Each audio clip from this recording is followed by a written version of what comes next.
مسیح رسول کی معرفت ہمارے خداوند کی انجیل اس کا دوسرا باب اور اس کی 18ویں آیت آپ کے لیے پڑھ رہا ہوں۔ لکھے، راما میں آواز سنائی دی، رونا اور بڑا ماتم، راحیل اپنے بچوں کو رو رہی ہے اور تسلی قبول نہیں کرتی، اس لیے کہ وہ نہیں۔ خداوند کی برکت اس کے پاک کلام کے پڑھے سنے جانے پر ہو، آمین۔ آئیے اپنے سروں کو خداوند کے حضور جھکائیں، دعا۔ خداوند زمین و آسمان کے خالق اور مالک باپ، دل کی گہرائیوں سے تیرے شکر گزار ہیں تیری تمام نعمتوں، برکتوں، رحمتوں کے لیے، تیرے فضل اور پیار کے لیے، رات بھر کی حفاظت کے لیے، آج کے اس خوبصورت دن کے لیے جس میں تیرے لوگ اکٹھے ہیں کہ تیری عبادت اور پرستش کریں۔ رحیم باپ، ہماری منت ہے کہ روح القدس کے وسیلے سے قائلیت عطا کر اور اپنا کرم کر کے تیرے اپنا خادم کو پاک روح کی رہنمائی میں لے، میری ساری کمزوریاں معاف اور گناہ بخشے جائیں، کیونکہ خداوند اس بات کا اقرار کرتا ہوں کہ میرا علم اور عقل دونوں ناقص ہیں اور تیرے فضل کے لیے التجا کرتا ہوں، پاک روح کی معموری عطا کر، ہم سب کو برکت عطا کر، تاکہ ہم جب تیرا پاک کلام سنائیں تو روح القدس کے وسیلے سے قائلیت پا کر اسے اپنے دل میں جگہ دیں اور اس پر عمل کرنے والے بنیں۔ پوری دنیا میں جہاں کہیں بھی ایمانداری اکٹھے ہیں، ان سب کی حفاظت کر اور اپنے تمام خادموں کو برکت دے، یسوع مسیح کے وسیلے سے۔ وزلنگ پہ بند کر دو یار، یہ بہت تنگ کری۔ پچھلے اتوار ہم نے جو پیغام سنا تھا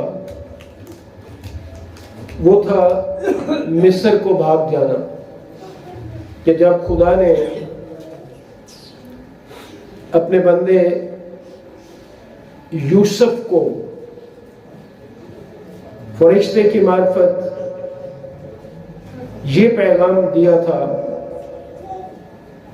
کہ اٹھ، بچے اور اس کی ماں کو ساتھ لے کر مصر کو بھاگ جا۔ یہ پیغام خدا کے ایک خادم نے سنا تو مجھے انہوں نے وائس میسج کیا کہ پادری صاحب، اس پیغام میں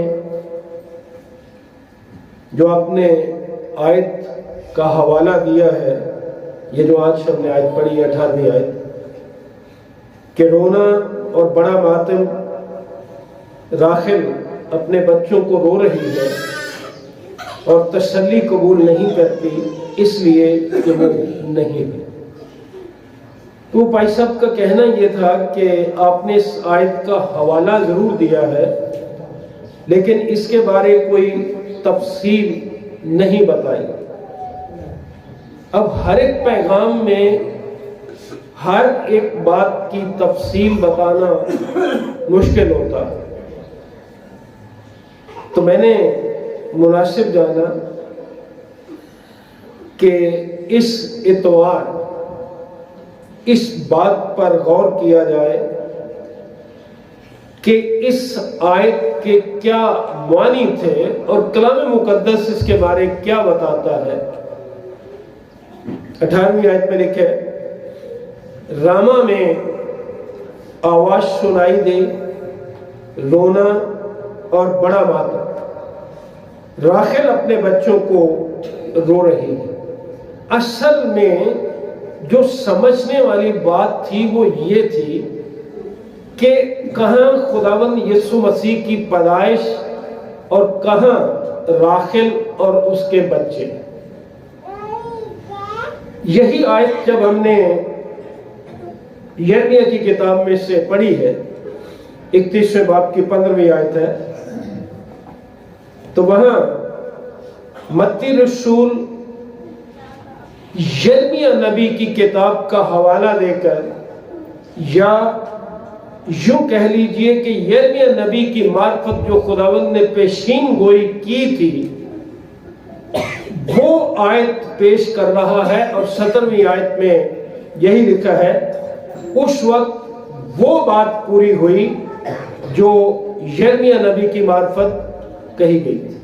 تو اس کا ایک تو سادہ سا مطلب یہ ہوا کہ یہ آیت مسیح خداوند کی پیدائش کے وقت ایک پیشین گوئی کے پورا ہونے کو پیش کرتی ہے۔ خداوند یسوع مسیح کی پیدائش پر جو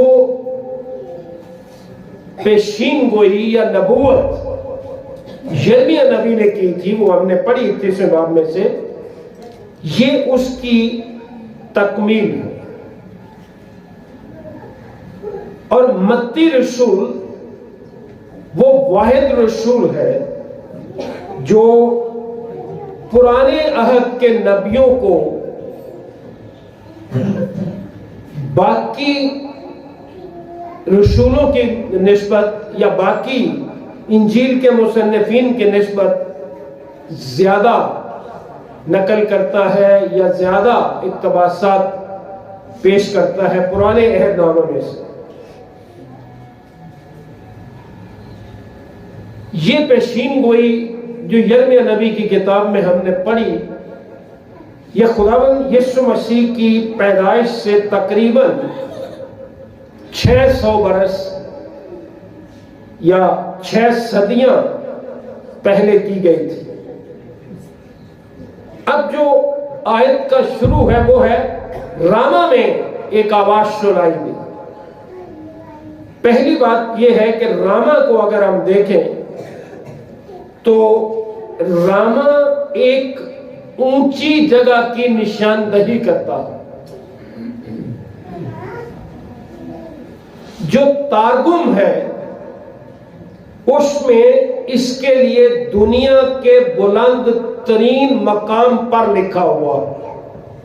پھر لاطینی ترجمہ جو ہے جس کو ولگیٹ کہا جاتا ہے، اس میں بھی اونچی جگہ لکھا ہوا یا اونچی جگہ پر۔ اور میں نے گزارش کی کہ راما کے معنی ہی اونچا یا اونچی جگہ کے ہیں۔ راما جو تھا یہ بنیامین کے قبیلے کا ایک چھوٹا سا قصبہ تھا، اور راحیل بنیامین کی ماں تھی۔ جب بچے کی پیدائش کا وقت آیا راحیل کے ہاں، تو پیدائش کی کتاب اس کا 35واں باب جب ہم پڑھتے ہیں تو وہاں دائی نے راحیل کو ایک بات بتائی تھی۔ پیدائش کی کتاب اس کا 35واں باب اور اس کی 17ویں اور 18ویں آیت میں کلام مقدس یوں بتاتا ہے کہ دائی نے راحیل کو کیا بتایا تھا۔ لکھا ہے، بلکہ 16ویں آیت سے میں پڑھ دیتا ہوں۔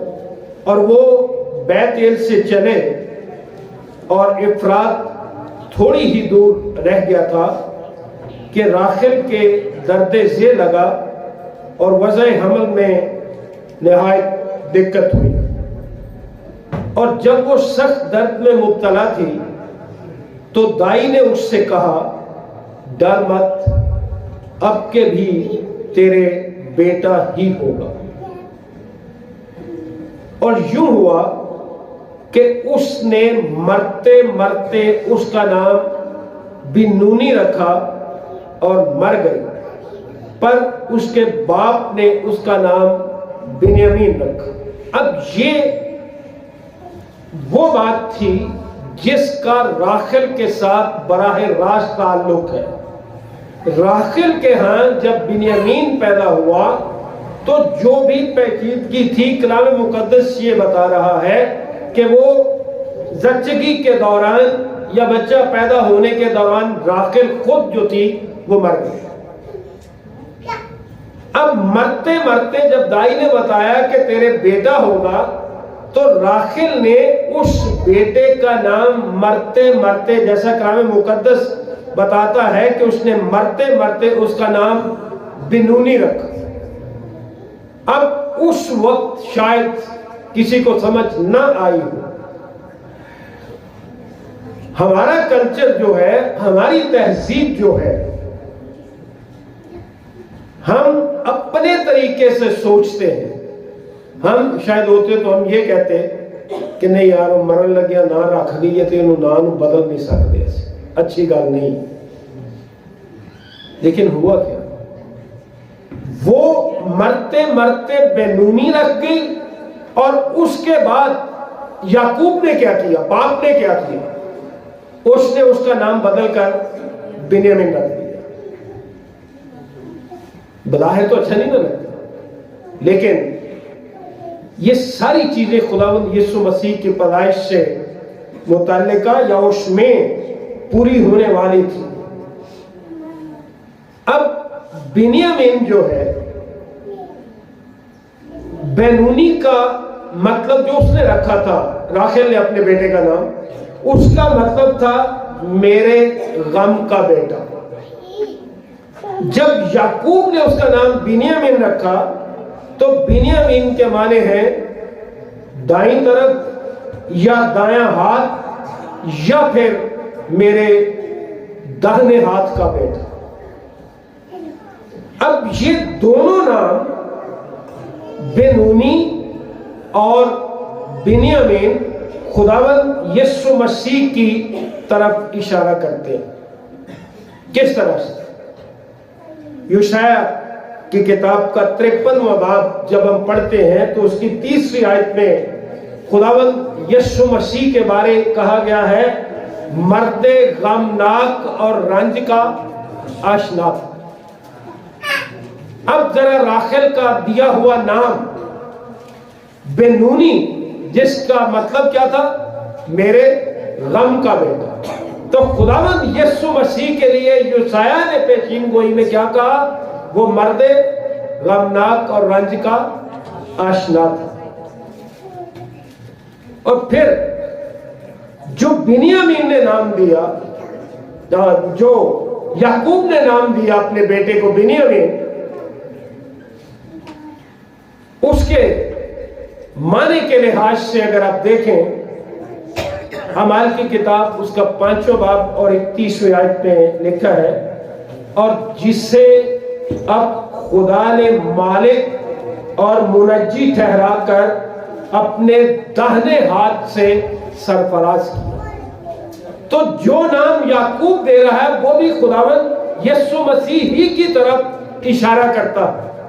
پھر عبرانیوں کے خط کے پہلے باب کی 30ویں آیت میں اس نام کا اشارہ جو ہے وہ اس طرح ہے۔ عبرانیوں کے خط پہلا باب اور اس کی 30ویں آیت میں لکھا ہے، وہ اس کے جلال کا پرتاؤ اور اس کی ذات کا نقش ہو کر سب چیزوں کو اپنی قدرت کے کلام سے سنبھالتا ہے۔ وہ گناہوں کو دھو کر عالم بالا پر کبریا کی داہنی طرف جا بیٹھا۔ اب دیکھ لیجئے کہ داہنے ہاتھ کا بیٹا یا دایاں ہاتھ، کس طرح سے خداوند یسوع مسیح میں یہ سارا کچھ پورا ہو رہا۔ بہت سے جو انگریزی کے ترجمے ہیں ان میں یہ جو اعمال کی کتاب میں لکھے نا، جسے خدا نے مالک، اس مالک کے لیے انگریزی کے بہت سے جو ترجمے ہیں ان میں شہزادہ استعمال ہوا، پرنس، اور خداوند یسوع مسیح جو صلح کا شہزادہ۔ تو دونوں باتیں خداوند یسوع مسیح میں پوری ہوتی ہیں۔ اب آپ جو بائبل مقدس پڑھنے والے ہیں وہ سارے جانتے ہیں کہ راحیل کے 2 بیٹے تھے۔ جن میں بڑا وہ تھا جس کے لیے باپ نے یا یعقوب نے بے حد غم کیا تھا۔ پیدائش کی کتاب اس کا 37واں باب اور اس کی 35ویں آیت میں کلام مقدس یوں بتاتا ہے۔ پیدائش کی کتاب اس کا 37واں باب اور اس کی 35ویں آیت اس طرح لکھی ہوئی ہے،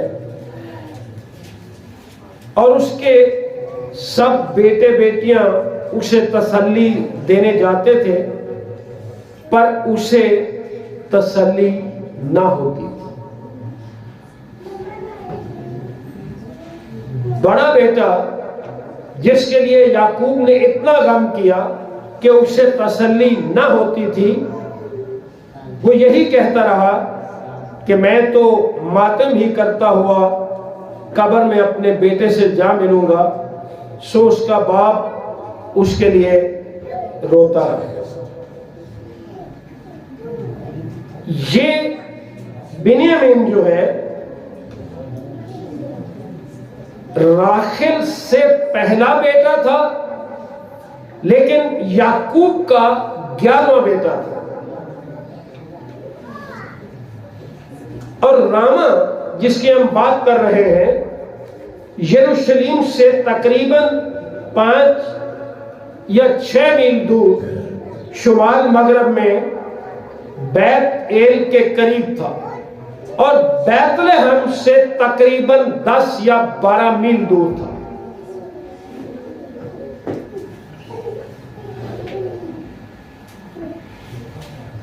اور یہ راما جو ہے یشوع کی کتاب کے مطابق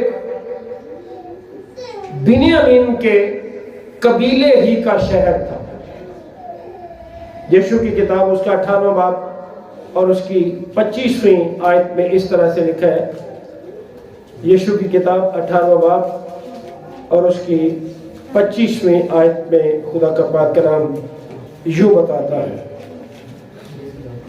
اور جبعون اور راما اور بیروت، یہ راما جو تھا یہ بنیامین کے قبیلے کا ایک شہر تھا۔ اب دوسری بات جو یہاں ہم نے دیکھی ہے وہ ہے، راما کی بات ہمیں سمجھ آ گئی کہ راما کہاں تھا، کیا تھا۔ اب دوسری بات ہے آواز سنائی دی۔ راما میں آواز سنائی دی، جو آواز پہلے سنی گئی تھی وہ اور تھی، اور یہ آواز پہلے کی طرح کوئی خوشی یا مسرت کی آواز نہیں تھی، بلکہ نوحے اور زار زار رونے کی آواز تھی۔ اونچی آواز سے رونے کی آواز، ماتم جس کو کہتے ہیں۔ اور یہ آواز کسی غیر معمولی موقع پر بڑے دکھ اور تکلیف کی نشاندہی کرتی ہے، کیونکہ رونا اور بڑا ماتم یعنی زار زار رونا، اور آواز کیا ہے کہ راحیل اپنے بچوں کو رو رہی ہے۔ اب ذرا کان کھول کے سنیے کہ کیا مطلب تھا، راحیل اپنے بچوں کو کیسے رو رہی ہے۔ وہ تو بہت پہلے مر گئی تھی۔ دراصل یہ الفاظ جو ہیں راحیل اپنے بچوں کو رو رہی ہے، ان بے شمار یہودی ماؤں کی نمائندگی کرتے ہیں جو اپنے بچوں کی موت پر غم زدہ، یہ اس کی نمائندے ہیں۔ بابل میں اسیری کا وقت، جب بابل کی اسیری میں بنی اسرائیل جاتے ہیں، بلا شبہ ملک کی تاریخ کا سب سے زیادہ افسوسناک وقت تھا۔ اتنی بڑی تعداد میں قوم اسیری میں چلی جائے، اب متی رسول جو ہے وہ پرانے عہد نامے کی اس بات کو، اس پیشین گوئی کو، اس اقتباس کو خداوند یسوع مسیح کی پیدائش کے ساتھ جوڑتا ہے، جو پیشین گوئی ہم نے یرمیہ کی کتاب میں پڑھی تھی، جو اس بات کا ثبوت ہے کہ یسوع ہی وہ مسیح ہے جس پر اسرائیل اپنی تمام امید رکھ سکتا تھا۔ اور یرمیہ نبی کی معرفت پیشین گوئی میں خداوند نے ان سے ایک وعدہ کیا جو ہم نے پڑھا بھی وہاں سے۔ یرمیہ نبی کی کتاب نکالیے ذرا، اس کا 31واں باب ہم نے پڑھا تھا، 31ویں باب کی چند آیات۔ تو یہاں دیکھیے کہ کیا لکھا ہوا، کس طرح سے یہ امید جو تھی خداوند یسوع مسیح میں دیکھی جا سکتی ہے۔ یرمیہ کی کتاب 31واں باب اور اس کی 17ویں آیت میں خدا کا پاک کلام اپنے لوگوں کے لیے اس طرح امید کی بات کرتا ہے۔ لکھا ہے، اور خداوند فرماتا ہے تیری عاقبت کی بابت امید ہے۔ عاقبت یعنی مستقبل تیرا جو ہے، تیری عاقبت کی بابت امید ہے، کیونکہ تیرے بچے پھر اپنی حدود میں داخل ہوں گے۔ وہ غم، وہ ماتم، وہ بڑا رونا، وہ زار زار رونا جو ہے، اس میں مستقبل کی ایک امید پائی جاتی ہے کہ تیرے بچے کیا ہوں گے، پھر اپنی حدود میں داخل ہوں گے۔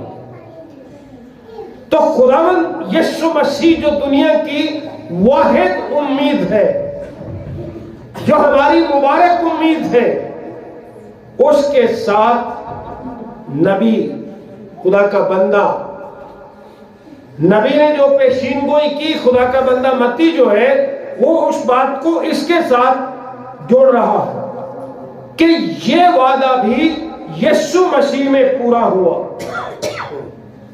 یعقوب اور یرمیہ نے بیت لحم کو موت اور ماتم سے جوڑا۔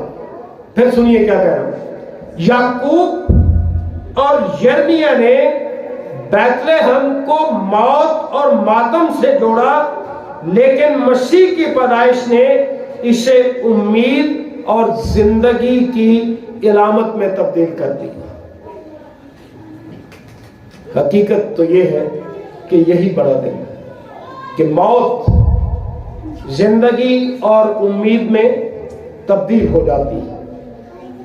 اور متی رسول بڑی دانائی کے ساتھ، حکمت عملی اور خوبصورتی کے ساتھ ایسے بیانات شامل کرتا ہے جیسا کہ یہ بیان ہے، راما میں آواز سنائی دی، رونا اور بڑا ماتم،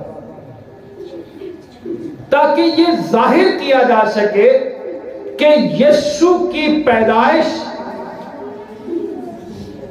اگرچہ ہم خوشی مناتے ہیں، اس میں کوئی شک نہیں ہے، لیکن متی رسول کا ذرا مقصد دیکھیے کیا ہے، یہ ظاہر کرنا کہ یسوع کی پیدائش، زندگی، خدمت، موت اور جی اٹھنے کی تفصیلات پرانے عہد نامے سے مکمل طور پر مطابقت رکھتی ہے۔ اور یہ بات ان لوگوں کو بھی کان کھول کر سن لینی چاہیے جو کہتے ہیں کہ جی بائبل مقدس بدل گئی ہے۔ کہاں 500-600 سال پرانی پیشین گوئی اور کہاں یسوع مسیح میں آ کر پوری ہو رہی ہے۔ اگر اس کا لکھوانے والا خدا نہیں، روح القدس نہیں ہے، تو اتنی مطابقت انسانوں میں 6 صدیوں بعد آ نہیں سکتی۔ خدا نے اسی بات میں اپنے بیٹے کی شناخت بھی واضح کر دی کہ اسرائیل کے نجات دہندہ کے لیے اپنے لوگوں کی تاریخی مشکلات اور ہر طرح کے مسائل، جلاوطنی، اسیری کے ساتھ غلامی سے ان کی رہائی کی شناخت بھی خدا کے کلام کا مقصد تھا۔ متی رسول کی معرفت جب ہم انجیل پڑھتے ہیں دوسرے باب کی 15ویں آیت، تو وہاں یہ بات جو میں نے ابھی کی وہ آپ کے لیے اور زیادہ بہتر طور سے کھل جائے گی۔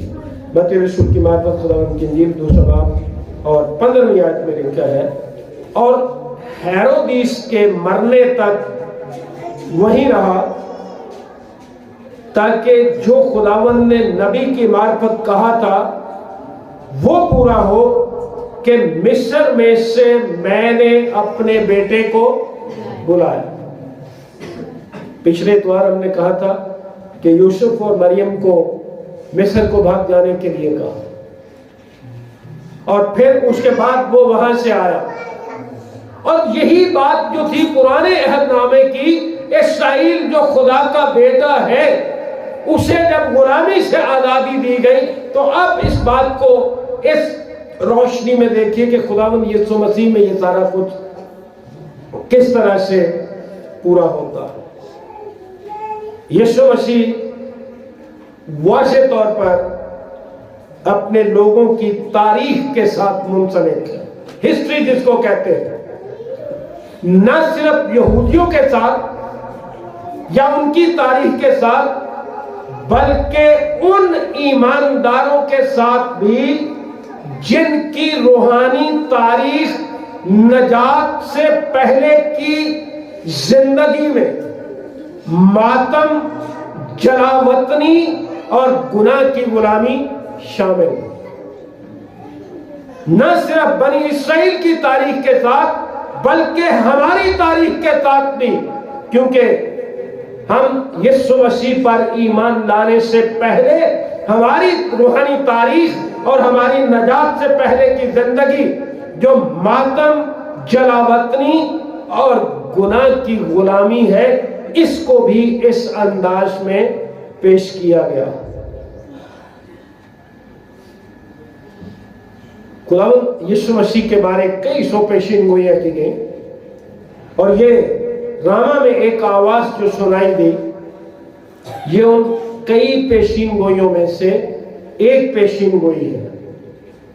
ان میں سے کچھ پیشین گوئیوں کے بارے متی رسول کے اس ماہرانہ اشارے نے کس خوبصورت انداز کے ساتھ اس نے اشارہ کیا، کافی ثبوت فراہم کر دیے کہ یسوع واقعی اسرائیل کا مسیح موعود تھا۔ جس مسیح کا وعدہ کیا گیا تھا وہ یسوع ہی ہے اور کوئی ہو نہیں سکتا۔ میں نے پہلے بھی گزارش کی اور آپ نے دیکھا کلام مقدس میں سے کہ بنیامین راخیل کا بیٹا، اس کی آنے والی نسلیں جو راما اور اس کے ارد گرد یا اس سے ملحقہ علاقوں میں رہتی تھیں اس سے پیدا ہوئی،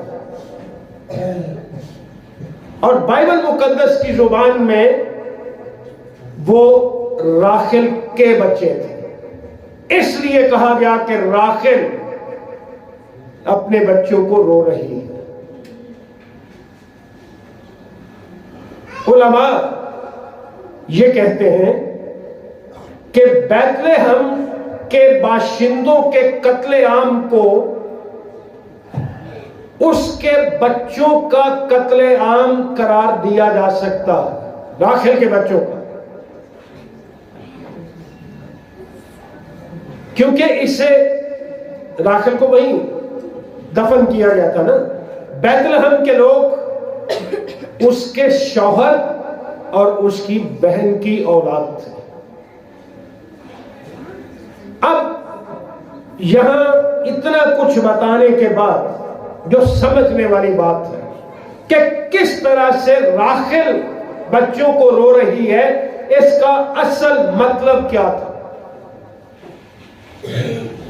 یہ آواز اصل میں ذاتی نہیں تھی، کیونکہ وہ راخیل تو مر گئی ہوئی تھی، یہ ذاتی نہیں تھی بلکہ ایک علامتی انداز تھا کہ علامتی طور سے بیان کیا جائے. اور ان سارے حصوں میں راحل جو ہے وہ یہودی خواتین کی نمائندہ کے طور پر بتائی گئی ہے یا متعارف کرائی گئی ہے، جو اپنے ذبح شدہ بچوں کے لیے ماتم کرتی ہے.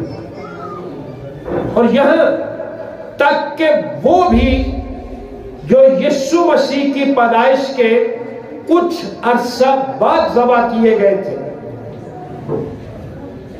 اس وحشیانہ ظالمانہ حقیقت کو متی رسول کے الفاظ میں پیشین گوئی کے پورا ہونے میں پیش کیا گیا ہے، جو متی رسول کی انجیل کے 2 باب کی 16ویں آیت سے 18ویں آیت تک. اور راحل کو ایک نمائندہ لیڈر کے طور پر پیش کیا گیا ہے. واحد سوگوار، ایک کا نام لے کر تمام ماؤں کے سوگوار کا اظہار کیا گیا ہے، لیکن یہ واحد سوگوار ہے، یا یوں کہہ لیجئے کہ سوگوار ماؤں کی نمائندہ. چونکہ راما بنیامین کے قبیلے میں تھا جو راحل کا بچہ تھا، اور یوں محسوس ہوتا ہے کہ خونی قتل عام جو ہوا بیت لحم سے پہنچا، جہاں سے یہ شروع ہوا تھا. راحل کی قبر بھی ان دونوں جگہوں کے درمیان ہے. پیدائش کی کتاب 35 باب 18ویں اور 19ویں آیت پڑھ کے دیکھ لیجیے. اور آپ حیران ہوں گے کہ بیت لحم کا ذکر سب سے پہلے راحل کی موت کے سلسلے میں کیا گیا، اور راحل یعقوب کی پسندیدہ بیوی تھی. بیت لحم کا ذکر سب سے پہلے کہاں کیا گیا ہے؟ راحل کی موت کے ساتھ. اور اس کے معنی یہ بھی لیے جا سکتے ہیں کہ اگر وہ اس غیر انسانی معاملے کے بارے جانتی، اس وقت زندہ ہوتی، تو وہ وہی کرتی جو یہاں بیان کیا گیا. راحل کے لیے بڑا ماتم ہوتا، روتی. اس کی ایک اور وجہ پیدائش کی کتاب کے 30ویں باب کی پہلی آیت میں بتائی گئی، کیونکہ اسے بچوں کا بڑا غم تھا. بچہ اس کے ہاں کوئی نہیں تھا. 30واں باب اور اس کی پہلی آیت جب ہم دیکھتے ہیں تو وہ بچوں کی بڑی خواہش مند تھی. اس لیے بھی پیدائش کی کتاب اس کا 30واں باب اور پہلی آیت. اور جب راحل نے دیکھا کہ یعقوب سے اس کے اولاد نہیں ہوتی، تو راحل کو اپنی بہن پر رشک آیا، سو وہ یعقوب سے کہنے لگی کہ مجھے بھی اولاد دے، نہیں تو میں مر جاؤں. راحل اس وقت بھی بچوں کے لیے انتہائی خواہش مند تھی. وہ بچوں کے بارے اپنے کسی عزیز سے تسلی قبول نہیں کرتی تھی، کیونکہ نقصان بہت بڑا تھا، مصیبت بہت بھاری تھی، کیونکہ بچے ہیں نہیں. اور متی رسول اس پیشین گوئی میں اگر آپ نے دھیان دیا ہو تو جمع کا صیغہ استعمال کرتا ہے، زیادہ بچوں کا، کیونکہ وہ نہیں ہیں. اس لیے بہتر یہی ہے کلام مقدس کو سمجھنے کے لیے کہ اسے ان بچوں کے بارے سمجھا جائے جو نہیں ہیں، جو مر چکے ہیں، جو زندوں کی زمین پر نہیں ہیں. پیدائش کی کتاب کے 37ویں باب کی 30ویں آیت میں بھی کچھ اسی طرح کا جملہ استعمال ہوا ہے. اس کی روشنی میں اس بات کو سمجھا جا سکتا ہے. پیدائش کی کتاب اس کا 37واں باب اور اس کی